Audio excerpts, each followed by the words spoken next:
राजा भोज एक बार अपना गृह राज्य त्याग कर निकल पड़े उनके साथ उसकी रानी भी चल पड़ी। तब राजा ने रानी को बहुत समझाया कि हे महारानी, आप मत चलिए मेरे साथ, मैं आपको लेकर कहाँ तक चलता फिरूंगा, आखिर कहाँ जाऊंगा, मेरे पास तो कुछ खाने को भी नहीं है।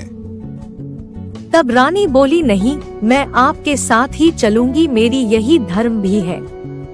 तब रानी बोली, नहीं, मैं आपके साथ ही चलूंगी, मेरी यही धर्म भी है। यह कहकर रानी राजा के साथ चल दी। राजा बहुत कोशिश किया कि रानी से पीछा छुड़ाया जा सके, परंतु रानी नहीं मानी और राजा के साथ चल दी।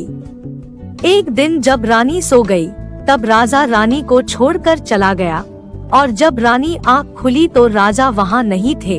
तब रानी अपने मायके की तरफ चली गई। उधर राजा चलते जा रहे थे, तभी उनको रास्ते में एक सांप मिला और उसके चारों ओर आग जल रहे थे। तब सांप राजा से बोला, हे राजा, आप मुझे बचा लीजिए, मैं आपका जीवन भर ऋणी रहूंगा। तब राजा बोला, मैं कैसे मान लूं कि तुम मेरा ऋणी रहोगे, सांप किसी का भला नहीं करते। सांप ने फिर से आग्रह किया। तब इस बार राजा सांप के करीब गया और सांप को गोद में उठाकर बाहर ले आया।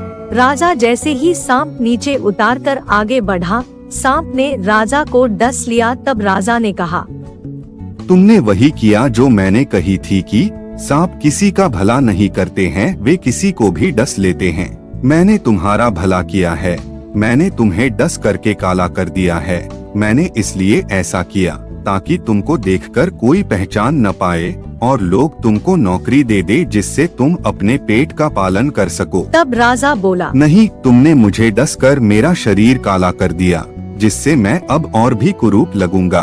तब सांप बोला, नहीं राजन, तुम अब नौकरी तो पा जाओगे। रही बात शरीर की, तो ये लो मेरा केचुली। जब भी तुमको अपना सुंदर चाहिए होगा तो ये केचुली अपने शरीर पर फेर लेना, तुम अपना पहला रूप पा जाओगे। तब राजा बोला, धन्यवाद जो तुमने मेरे बारे में इतना सोचा।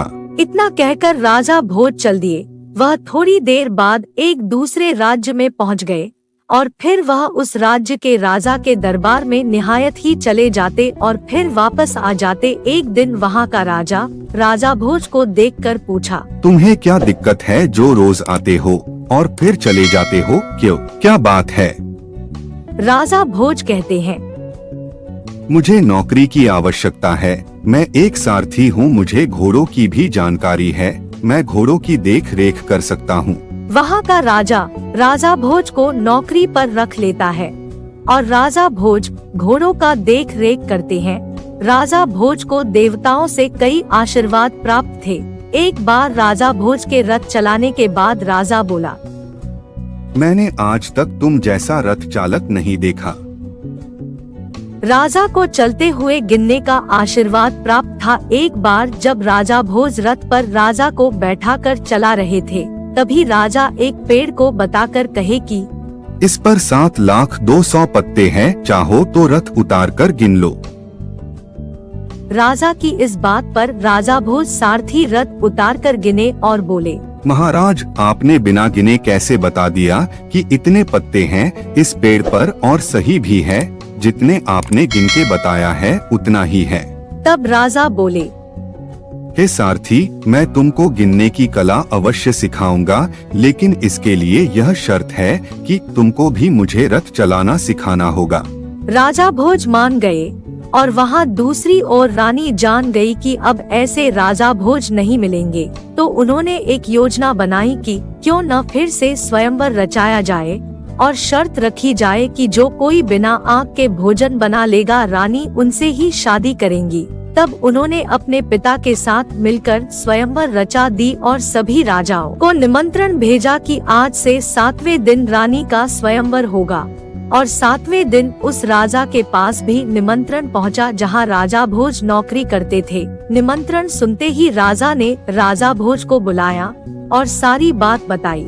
राजा भोज यह सुनते ही सन्न रह गए। तब राजा बोले कि आज 7वां दिन है, हम कैसे पहुँचेंगे? जब तक पहुँचेंगे तब तक स्वयंवर खत्म हो जाएगा।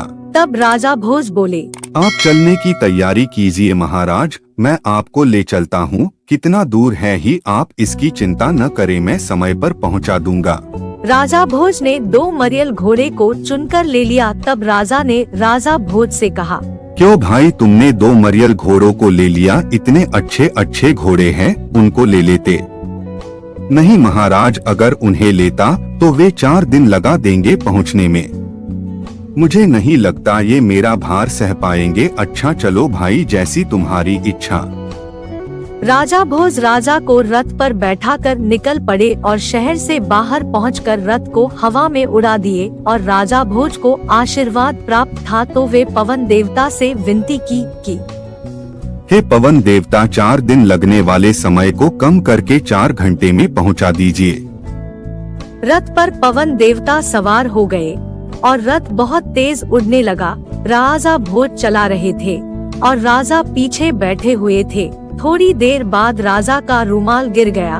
तब वे राजा भोज को रथ रोकने के लिए कहा। तब राजा भोज बोले, महाराज रुमाल 400 मील पीछे गया। तब राजा को लगा कि राजा भोज झूठ बोल रहे हैं। राजा नहीं माने तो राजा भोज रथ को नीचे उतारे और रुमाल 400 मील दूर मिला। तो राजा आश्चर्य में हो गए और बोले, सारथी तुम कमाल हो, तुम इतनी आसानी से कैसे रथ चला लेते हो? राजा भोज फिर से रथ उड़ाने लगे और समय पर राजा को पहुंचा दिया। वहां वे भी राजमहल में गए और वहां सभी राजा बैठे थे। वहीं जाकर वे भी बैठ गए और प्रतीक्षा करने लगे। फिर शाम को सभी लोगों को शर्त बता दी गई तथा सबकी तलाशी के बाद सभी को भोजन बनाने के लिए राशन दे दिया गया। थोड़ी देर बाद राजा भोज से बोले, लगता है यहाँ भूखा ही मरना पड़ेगा। कैसे? आखिर बनाए भोजन। महाराज आप चिंता ना करें, मैं आपको भूखा नहीं मरने दूंगा। अभी मैं भोजन बनाता हूँ। तब राजा भोज ने अग्नि देवता से प्रार्थना की कि उनके खाना पकाने में मदद करे। तब अग्नि देवता प्रकट हुए और उनके शक्ति से आग जलने लगा।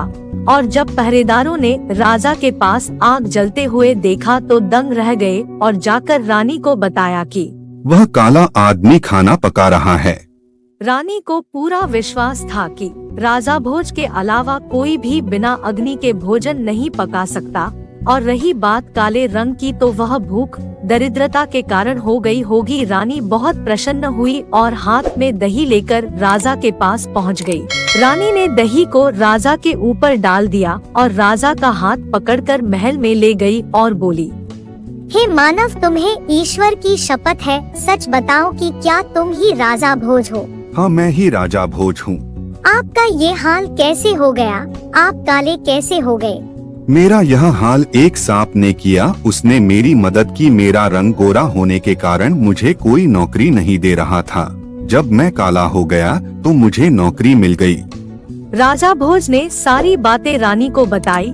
और जब रानी के पिता को पता चला कि रानी ने एक काले आदमी को पसंद किया है, तब वह क्रोधित हो गए और मना कर दिया।